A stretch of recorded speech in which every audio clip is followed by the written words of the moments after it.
Good morning, afternoon. Well, here's my quick hummus recipe that I promised you first thing this morning. You can make this right now and it'll be on the table within 15 minutes. All I've got, just run you through the ingredients, a can of chickpeas. If you haven't got chickpeas, you can use butter beans or any similar sort of bean. I've got some tahini here. Now, some of you might not have tahini at home.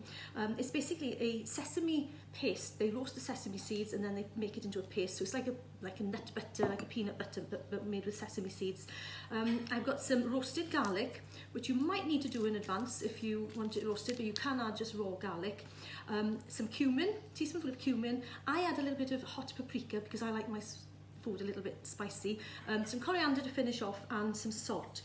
That's basically all we need, maybe a drop of water as well and some lemon juice just to finish off.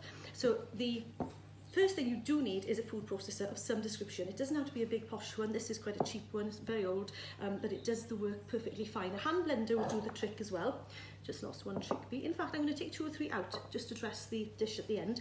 Hand blender will do the job, but you might need to add a bit more water right at the beginning to get it mixing. Okay, 2 tablespoonfuls of tahini. This does make a big difference. If you're used to making it without the tahini, if you start adding it, then you'll notice the difference. A pinch of salt, just for the flavour.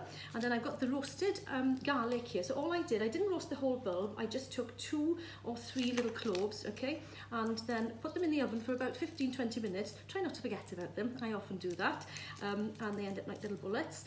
You can peel the paper off, and then you've got this lovely squidgy garlicky paste on the inside. These are cooled a little bit so they're not as sticky as they can be.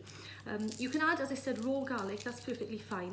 This just gives a nice sweeter flavour, I feel. Okay, so 2 cloves of garlic, teaspoonful of cumin. I've got ground cumin, not the cumin seeds. They can be a little bit too grainy. And a little bit of paprika. I'm going to add the juice of half a lemon.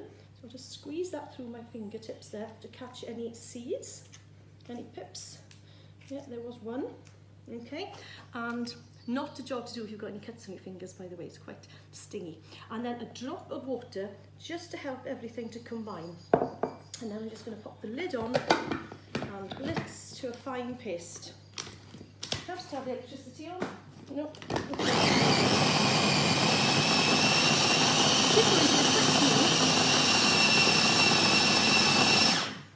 And then when you open it up, it should be nice and smooth. If you like it, let's add a drop more water, like that, so we can spread it. I love this in sandwiches.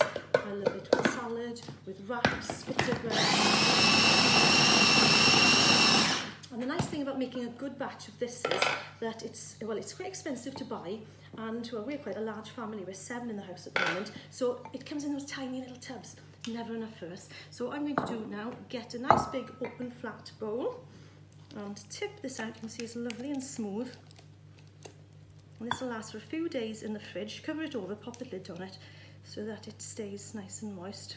Okay, move it about a little bit like that. Drizzle of olive oil over the top, and because I like it spicy, I'm going to add just a little bit more paprika on top, and then these few little chickpeas that I kept back earlier, I'm just going to sprinkle on top. There we are. So if we add a nice fancy spoon, there you have homemade hummus, quite a lot of it for the amount we've just spent, and that'll last you a good few days and be totally delicious.